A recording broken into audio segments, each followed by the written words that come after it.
is Tipsy Tuesday, and here's your tip for the day. Now, I'm going to confess something to you guys. Any broker around the world is going to tell you that the 4 most dreaded words they ever want to hear, any broker anywhere in the world, are, but Zillow Zestimate says, in fact, when you're talking to them over the phone, on the other end of the phone line, he or she is going like this. They're going, yeah, That's right, guys. Whereas Zillow says that they're pretty accurate when it comes to predicting the value of a home, all of us in the industry that do this for a living day in, day out, know they're really not that close. Whoa.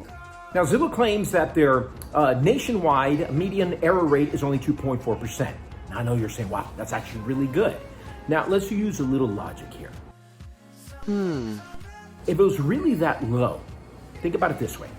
As a broker, any broker, we all pay, let's say, dues, membership dues, if you want to call it that, with our local MLS, the multiple listing service. That's where we get all our data, we crunch numbers, how we get numbers to sell a home, how we figure out numbers that would make a good offer to a seller for a buyer, obviously making an offer, right? That's what we do. We pay money for that. So if 2.4, if they were that accurate, Zillow on that, why would we pay to get the MLS data? I'd rather just use Zestimate and save myself hundreds of thousands of dollars in membership dues. So what Zillow does is that they gather data from the public records, the tax assessor's office, from even user input data. They put all those numbers together, the square footage, the amount of bedrooms, the amount of bathrooms, and even the area.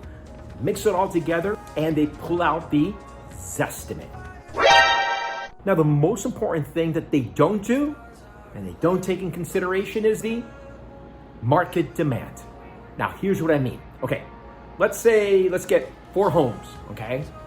Beautiful park in the back, trees and everything was great. All identical homes, all built in the 1970s at the same time. The last house had a major renovation inside and out, upgraded kitchen. You notice that you walk in, open concept with the island, looks spectacular. The living room is just pizzazz, wow, right? They have a deck outside with a barbecue and everything, and then you have a swing set, they put trees, it just looks amazing. Well, logic tells you that this one's gonna be more valuable, right, than the other 3 that haven't done any upgrades. Guys, what you need to know is that Zillow doesn't send somebody from their offices, they don't send a little intern or whatever it may be, to check any upgrades in a house, any renovations, to see why one house possibly be more expensive than the other one. They don't take that into consideration. They're just crunching data. Another example, let's say you have 2 homes in a nice wealthy part of town, and one of the houses was built by Frank Lloyd Wright, a very famous, maybe the most famous, maybe the best architect of all time here in the United States. Now, that house is most likely going to get the most attention, and it's going to be more in demand, right? Or 2 houses, one built out of, let's say, glass and steel, super modern. The one right now, right next to it, a nice, typical Rambler, same size, same square footage and everything. Zillow doesn't tell the difference between the architecture, it's just the data. So that's why they are off. They're not as close as you think, guys. In fact, you might remember back in 2016, Zillow's CEO, who's here from Seattle, he sold his home up in an area called Madison Park. He sold his house again in 2016 for $1,050,000.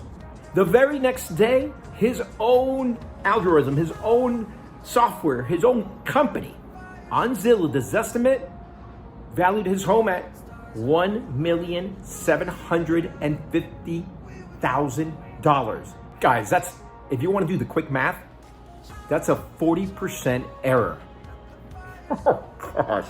In fact, Zillow even got into the business of flipping back, I believe it was in 2021, and they lost, I think it was like $880 million.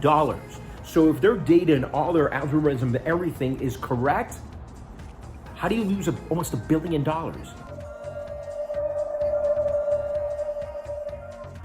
Buyers, sellers are both guilty, and what you don't want to do is get caught in relying on just the Zestimate, guys. Let's say there's a house for, let's say, $375,000.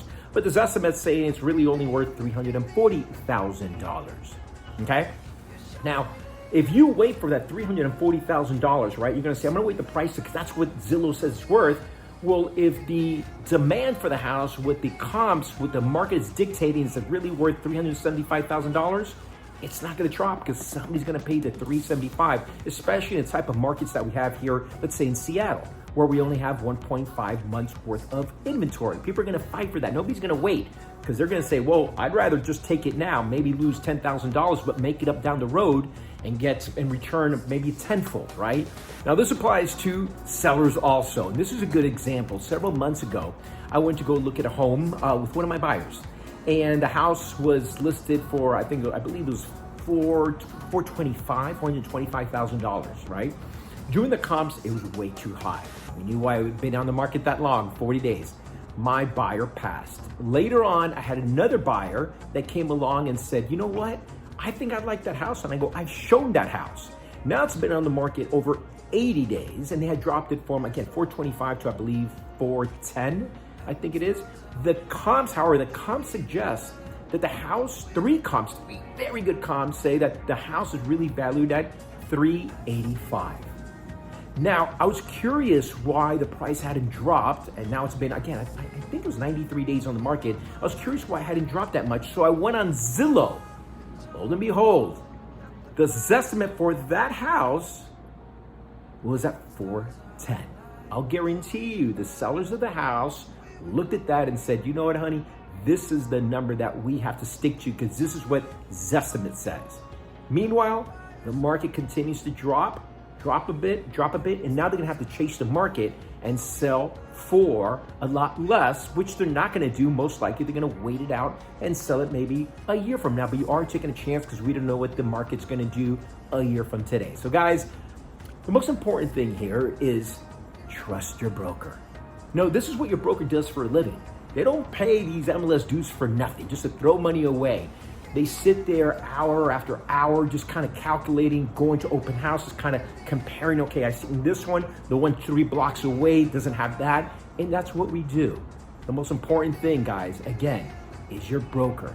Trust in what they tell you. Find yourself a competent broker and let them help you not only save money of your buyer, but as a seller, get you the maximum return on your investment. And that's your tip for this Tipsy Tuesday. Salud.